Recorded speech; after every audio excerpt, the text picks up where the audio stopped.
Hello, friends. Uncle Marv here with another episode of the IT Business Podcast, coming at you from IT Nation here in Orlando. We are in the midst of day 2, and we are recording at the Rosin Shingle Creek. It has been that big of a day, folks. I don't know what number of interview this is, but we're moving right along. I have with me a first-time guest to the podcast, but you know the company well. I almost used them, but something happened. Something always happens. We probably won't talk about that much. But I have with me Adam Slutskin, the co-founder, president, and chief revenue officer. So welcome to the show. Thanks for having me. So first time here on my podcast, but obviously not your first time around here. Let me first start by asking, how are you enjoying IT Nation? Yeah, I love it. I mean, I haven't missed an IT Nation since 2007. So obviously got to run it for a little bit when I was the CRO for ConnectWise, chief revenue officer for 9 years, employee number 50. No, it was 60, something like 60 at ConnectWise. And I know it well. So it's like homecoming now that I'm not part of ConnectWise. And always just a bunch of family, friends. Just a fantastic show. Still doing great. Okay. As I mentioned, earlier, my listeners know CyberFOX. Of course, even without me, they know CyberFOX. You guys are all over the place. Everybody recognizes the blue shirts, the fox in the front. Yeah. You guys, initially, when I looked at you, it was for AutoElevate. And at the time, I went with another product because they did a little bit more. But you guys do all the same stuff now, almost. Yeah. It was when you took a look at us, it certainly was at that early stage as you begin to build a company. And certainly got to experience at all of them. I was employee 50 at Kaseya. So I've gotten to work with all the pretty big vendors, except for Enable. Would have loved to have that chance. And then even now, I'm currently an advisor for Ninja. So, which, God, they've just taken off, so it's been great. But, so the product's come a long way, and it's awesome to be able to be an alternative to some of the other vendors in this space. Look, here's the deal. Everybody wants to win every single deal. If you're a sports fan, right, you want to win 100% of the time. But if you're the all-time greatest baseball player, you're still not going to base hit 70% of the time. Right. And so there's plenty enough for everybody. And I even think of the early days of ConnectWise. And, we were competing very heavily against Kaseya. But if you look at today, who are generally 2 of the top 2 or 3 vendors in the channel? Kaseya, ConnectWise. So even with all that competition, if you think about it, what did it do for the community? It fueled innovation, right? And also good for helping drive prices down, competitive pressure. And so I think that's, for us and like for, the company ThreatLocker, I have no problem mentioning their name, that I think you went with. And I think there's enough for everybody. And where we look at where we are today, we have 4,000 partners worldwide. By the end of the year, it'll be 4,500. By the end of next year, it'll be over 6,000. So it's just been awesome to be part of growing another company. And I think every time you do, you get a little bit better at it. So, yeah. Well, one thing I always like to try to tell people, just because I picked something as my MSP, listen, everybody can't be like me. 100%. You've got to do what works for you. Yeah. And I like to have all the vendors on because, listen, somebody might hear the show, hear a vendor, and choose it because of that. And it doesn't have to be one that I use. So there's, it's funny if it's okay, just a little bit on that, because I love talking a little bit about like culture. There's a lot of reasons why we all choose to partner with a specific vendor. And one thing I'm really proud of is, I don't know if are you aware of like Glassdoor? Yeah. Right. So Glassdoor has really been, I think, a really useful, kind of website app where you can get some insight into that company. And it was really interesting. It initially was designed for people to analyze a company to see if they wanted to go work there. Right. And about 7 years ago, here's what I started hearing. Prospects were going there to evaluate the company before they decide to work with them. The environment, how it treats its employees. The insight. Yes. So here's what I always say, and I say it humbly. If you're evaluating like a tool like ours versus some other vendors that do what we do, I encourage you to go to Glassdoor and then look at all of us. And I think, there's no lie. If you look at us, you're going to see some really good stuff. and maybe not so much with some of the other vendors. And I think, you work hard to earn that, build the right culture, get the right people, make sure everybody's very customer-centric, know who an MSP is, what your challenges are, and we invest heavily in that. And I think it then comes out that's just one example, through Glassdoor. Obviously, Reddit's a great source of the no bullshit truth, I think, where you can go there and, hey, if you mess up as a vendor, you're going to get called out. Yep. And so I'm always very proud to say, feel free to go to any of them. We're not perfect by any means, like anyone, but again, I think you'll be very pleasantly, not surprised, but pleased that you're gonna see good insight about us. Well, I will say really this. hard. If people went by reputation alone, having your name on the product meant a lot. I will say that means a lot.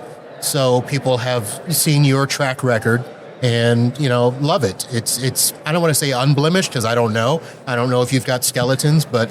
Well, I am from New York. I probably have a couple, but I think I became a little bit of a Boy Scout. Most of my friends, Viran, my backstory. I was an Air Force guy, did the military for 21 years, 4 or 5 conflicts along the way. And I know what it's like to love your job and be poor.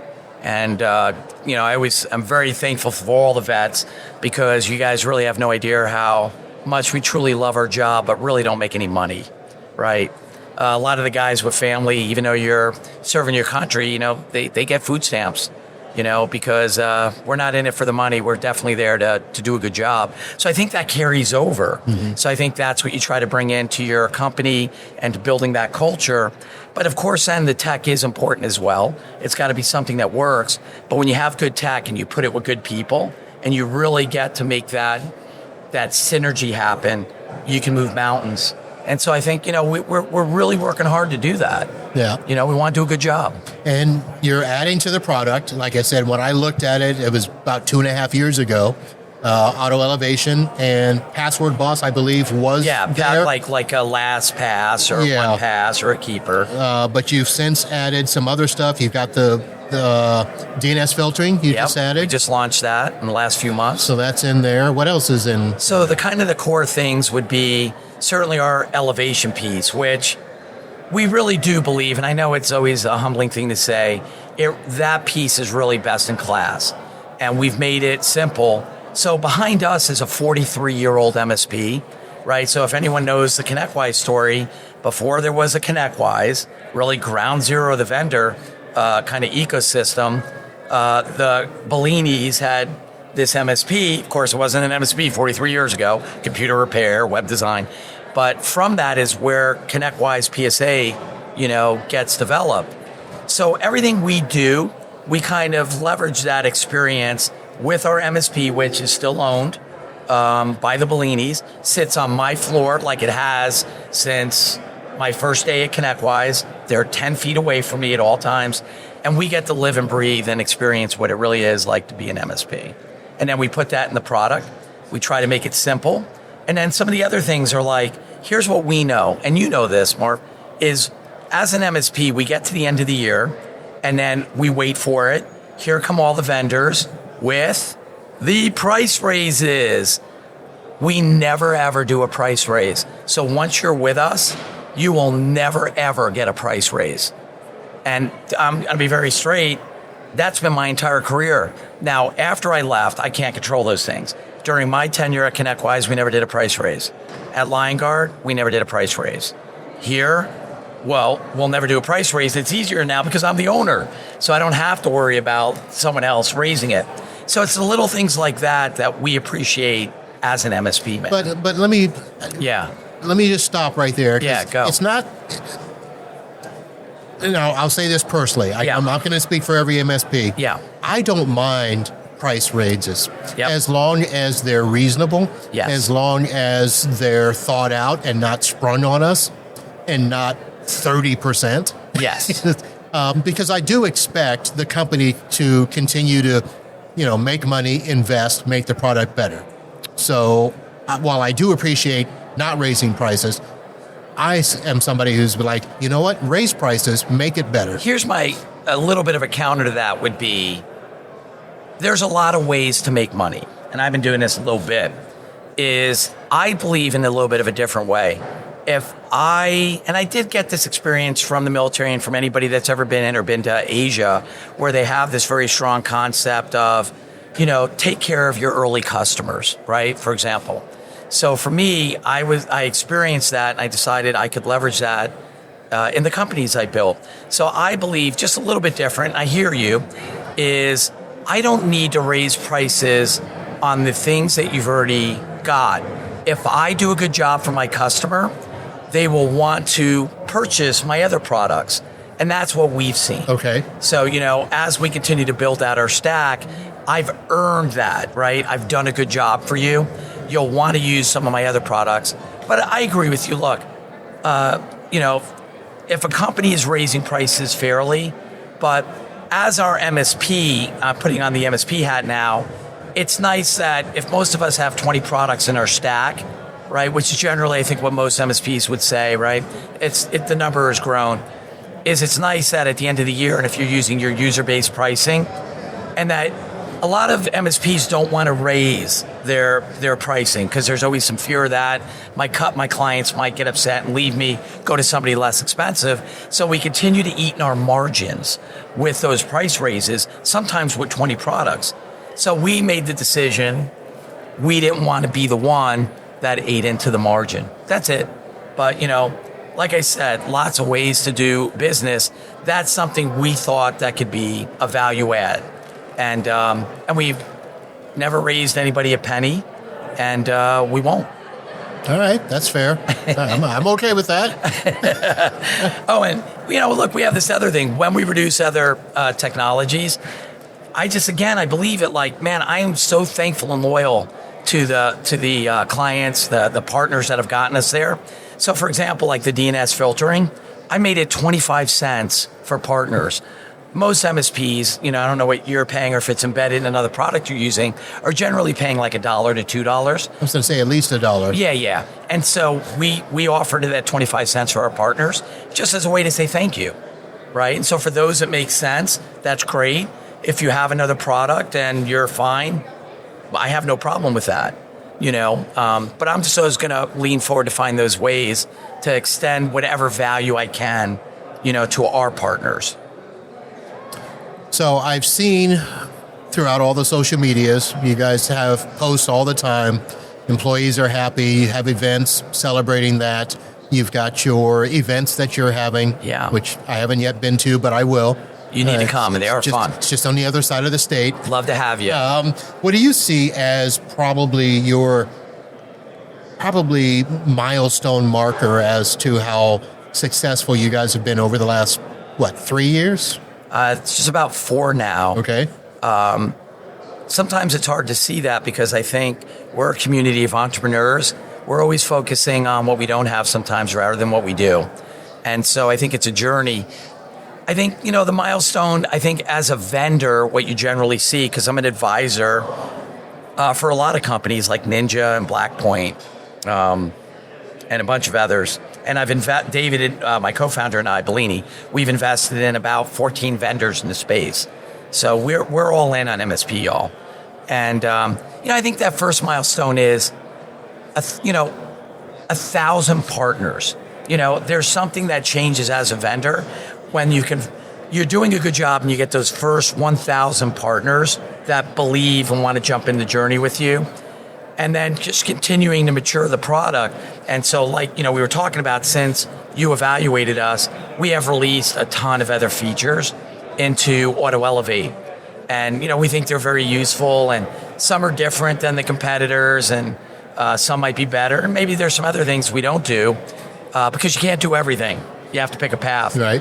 But, I think we really were like, hey, this is real when we got to that first 1,000 partners. We were like, okay, we're off and running. So you call your MSPs partners, but you're also doing partnerships with some other vendors. I saw you just did something with Blackpoint Cyber. You mentioned them? Yeah, we resell Blackpoint. It's a vendor we're very close to. And we thought we could extend value because you can't build everything, right? And you can't always buy everything. Right. So we like simplifying engagement for our partners. And so we resell Blackpoint. And then another vendor, maybe some of y'all don't know much about yet, they're a little bit smaller, but MSP Process, and they just have a really great user verification tool. And so rather than build it, we decided to partner with them. All right. Yeah. So how does that work? Is all of that stuff still kind of separate in the portals and stuff, or are you going to find a way to integrate and bundle and do a single agent like everybody else? Oh my God, you just touched a very, very good nerve with me.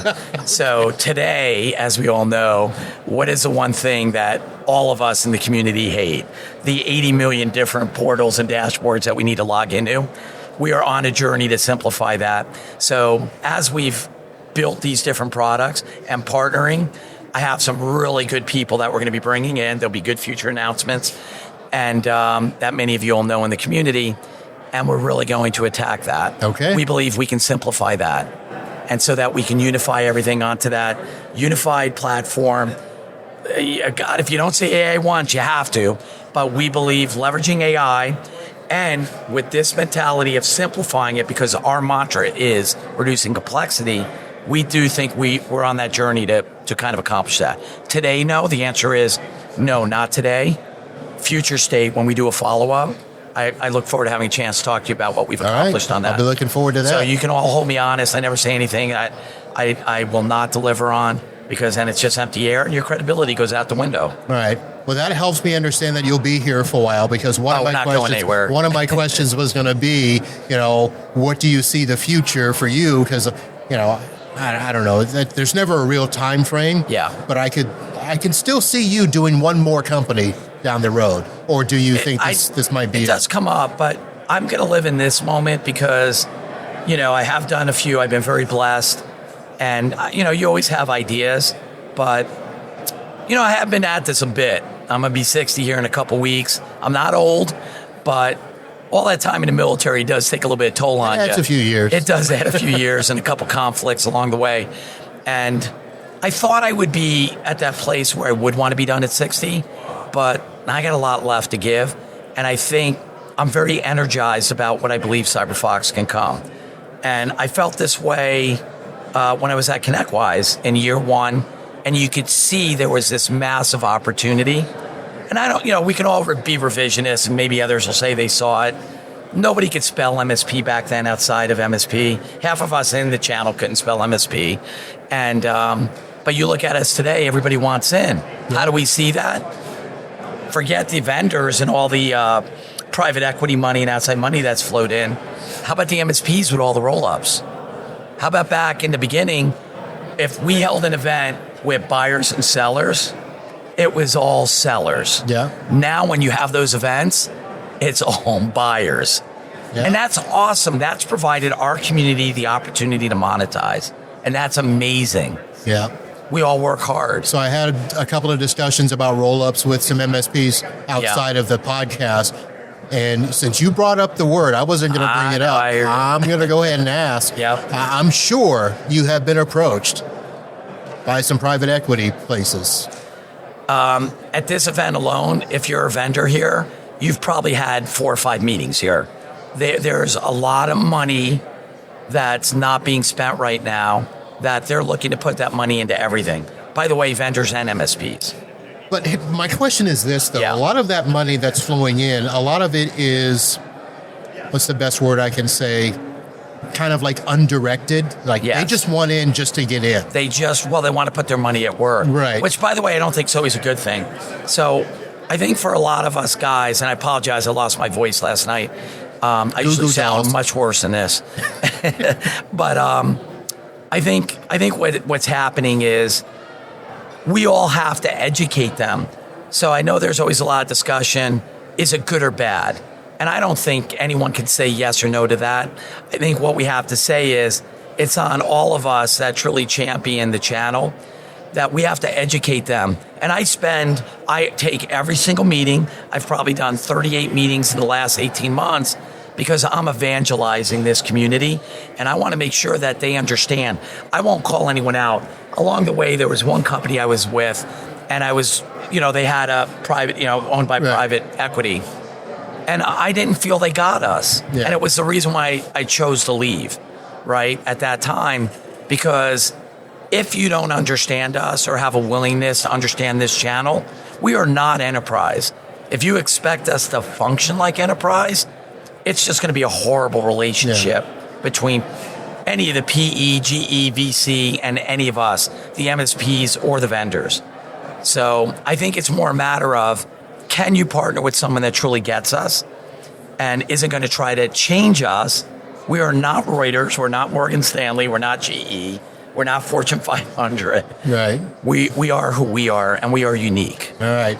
Well, Adam, I'm going to say this. It's going to sound horrible, but I'm sorry I asked the question because it didn't allow us to continue the interview. I know that's okay. You've got to go, so I'm going to have to reach out another time and see if we can't continue this and chat more. Well, I'd love to have you in Tampa. Thanks for having me on this one.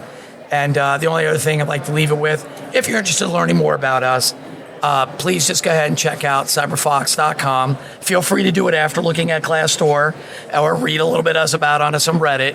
And but yeah, we'd love to talk to you if you think we could add some value to you. Sounds good.